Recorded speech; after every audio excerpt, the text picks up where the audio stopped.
If you talk to some top U.S. law enforcement officials, they'll tell you, mostly off the record, that the Clinton administration is afraid to get tough on corrupt Mexican officials who are involved in the drug trade for fear of endangering our commercial ties with Mexico, now our second largest trading partner.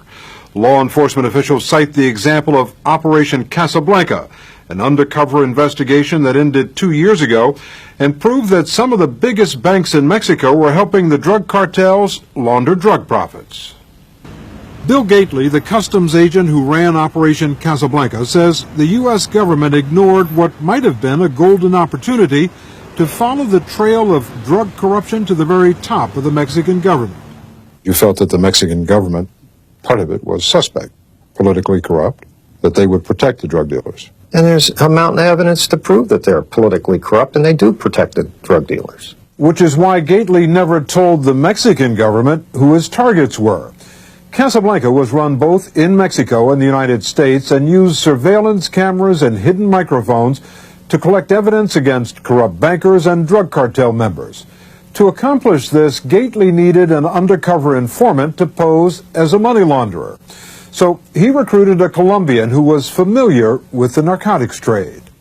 What you're looking at is a videotape recorded by hidden cameras, which the Customs Service planted in this Los Angeles storefront where the informant was posing as a money launderer. On the tape, the informant, he's the one we've highlighted, is meeting with corrupt Mexican bankers and cartel members. The informant had convinced them and dozens of others that he was a big-time operator who could set up secret bank accounts to hide drug profits. The drug lords never figured out that he was working for you? Of course not. You said he had to be a good actor. He had to be an excellent actor because he only got one take. At this meeting in March of '98, two Mexican bankers shocked Gately's informant by offering him a contract to hide more than $1 billion in drug profits. Even more shocking, the bankers are caught on videotape saying the money belonged to a Mexican general. When the undercover informant asked, "Who is this general we've been talking about?" one of the bankers answers, "From what we've been told, he's the Secretary of Defense." Mexico's Secretary of Defense is Enrique Cervantes, the general the Clinton administration calls our partner in the war on drugs. You say the Secretary of Defense, not by name, but by title, came up a number of times. That's correct. And when they first identify him by his title, that's the question the informant poses to the banker. Who are we talking about here? We're talking about the Secretary of Defense of Mexico. But Customs Commissioner Ray Kelly insists the references to the Secretary of Defense of Mexico were too vague to be credible. Here's what you had to go on. First, you had several mentions on tape of the general by rank. No, by a general, not by name. And also... No, but several times they said the Minister of Defense. Not by name, but by rank. They said the Secretary of State. And they said the Colonel. And they said the Lieutenant. And they said the Secretary of State. Those transcripts are very interesting. They lack specificity. It is very specific. All he has to do is read it himself. And if he has read it himself and he says that to you, then he is distorting the truth. Larry Barcella, a former Justice Department prosecutor who reviewed the transcripts at our request, says the very mention of the Secretary of Defense should have prompted a vigorous inquiry, no matter how many other people were mentioned. You've just identified the person's position. There isn't but one person that holds that position. You don't have to be a genius to be able to figure out who they're referring to. To find out if Cervantes was crooked, Gately had his undercover informant arrange a meeting, a conversation in Mexico, with people believed to be the general's representatives, a meeting Gately planned to secretly videotape. But Gately says the top brass at Customs denied his undercover informant permission to go to Mexico for the meeting. Because? Because it's too dangerous. But Gately's informant already had made several more dangerous trips to Mexico to deliver laundered drug money to corrupt officials. So why would they say don't go? Because they didn't want it to happen. They just didn't want to do it. Meanwhile, U.S. intelligence agencies told Gately they had no evidence that General Cervantes was tied to any drug lords or wanted to launder money. The fact is, isn't it, that you had suggestions, allegations, but no conclusive evidence about General Cervantes? One way you get conclusive evidence is to follow up on leads that are presented to you, such as a contract with these two representatives. They were offering us $1 billion. Despite the instructions not to send his informant to Mexico, Gately was determined to find out if Mexico's Secretary of Defense really wanted to launder $1 billion. So he had his informant, the one posing as a money launderer, con a cartel member, a man named Ernesto Martin, to go to the meeting in Mexico City and report back what they told him. He came back to us and he says, I met with him, the deal is real, but I'm recommending against getting involved in this contract because it's too dangerous. Because what would happen? Well, what has happened in the past is that when the highest levels of the government are involved with the mafia, people die. You make a mistake, people die. He didn't want to be one of those people. Gately passed on Martin's report to his bosses in Washington, but that wasn't enough to convince them to continue the investigation of Mexico's Secretary of Defense. Gately believes the Clinton administration just didn't want to antagonize a major trading partner. In every major briefing I attended, the concerns about economic impact and political consequences of this operation surfaced in those meetings with the Justice Department, the Treasury Department, at lower levels within Customs it was brought up. These are prosecutors and law enforcement officials discussing economic impact and political damage. This is not the purview of law enforcement.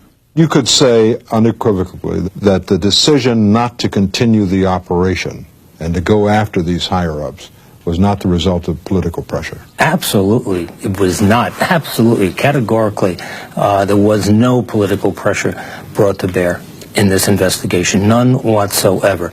Kelly says there were good reasons to shut the operation down. The primary reason was that lives were at stake. The lives of our customs agents were being put at risk because of the excessive numbers of leaks that occurred to the media.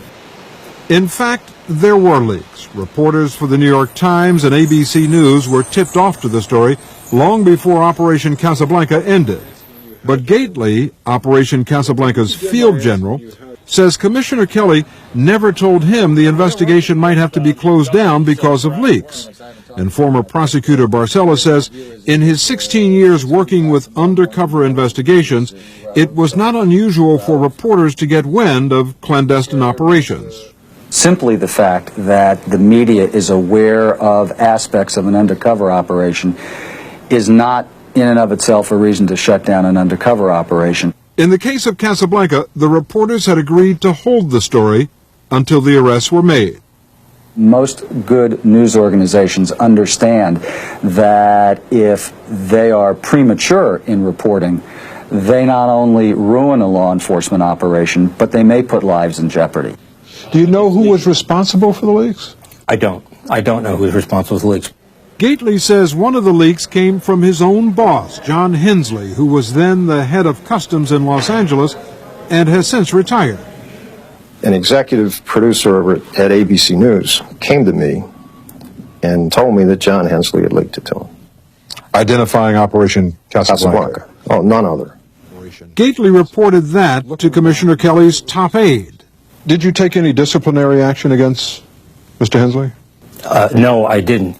In fact, after Operation Casablanca ended, Commissioner Kelly presented Hensley with an award and a $20,000 bonus. Was he really concerned about leaks?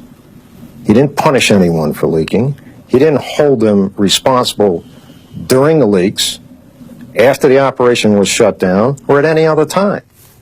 In May of '98, despite Gately's protests, Operation Casablanca was closed down. ABC News was on hand for Casablanca's grand finale when they were tipped off that undercover agents had lured dozens of corrupt Mexican bankers and cartel members to a Nevada casino and arrested them for knowingly laundering drug money. In all, 168 suspects were arrested in Nevada and elsewhere. The arrests were a golden opportunity to pressure the suspects for information about government officials protecting the drug trade. Was there any effort made to push these people in return for a lighter sentence to get them to give up more information? I'm not certain. Several top law enforcement officials tell us they were astonished that hardly any effort was made to pressure indicted suspects to testify against higher-ups in the drug cartels and the Mexican government. For instance, one of the indicted suspects was Ernesto Martin, the man Gately's informant sent to Mexico to meet with the people claiming to represent the Secretary of Defense. Deals were made with Martin for his testimony against a couple of bankers, but he was never even asked what his dealings were with the representatives of the General's people in Mexico City. In the end, not one indicted suspect testified against anyone who hadn't already been arrested. The arrest, based in part on the work of undercover U.S. agents in Mexico, triggered diplomatic protests that Operation Casablanca had violated Mexico's sovereignty. There was a hue and cry, not only from the Mexican government at every level, including the president, our own Secretary of State, Madeleine Albright, our drug czar, General McCaffrey, both took the side of the Mexican government, also hammering the operation. So I believe that everyone thought that that meant Mexico gets a pass. You don't follow up on this stuff. Nobody cares. We don't want to hear about it. So they didn't follow up on it. Attorney General Janet Reno even signed an agreement which assured Mexico that the U.S. would never again mount an undercover operation in Mexico without first telling the Mexican government. In other words, no more Casablancas, even though the Attorney General and Commissioner Kelly acknowledged that Operation Casablanca had accomplished something unprecedented in U.S. law enforcement. Bill Gately did a fine job in this investigation. And when it was over, Commissioner Kelly awarded Gately a merit certificate and a $10,000 bonus. Bill Gately was clearly a major mover, a motivator for the investigation. Is anyone more responsible than Gately? Any one person more responsible? As far as I know, no. It is the only time that law enforcement has had an opportunity to deal directly with that kind of money and those people who protect the mafia and the financial institutions in Mexico. It's the only time. So this was a big chance for the United States, and you're saying that U.S. law enforcement blew it? They blew their biggest chance.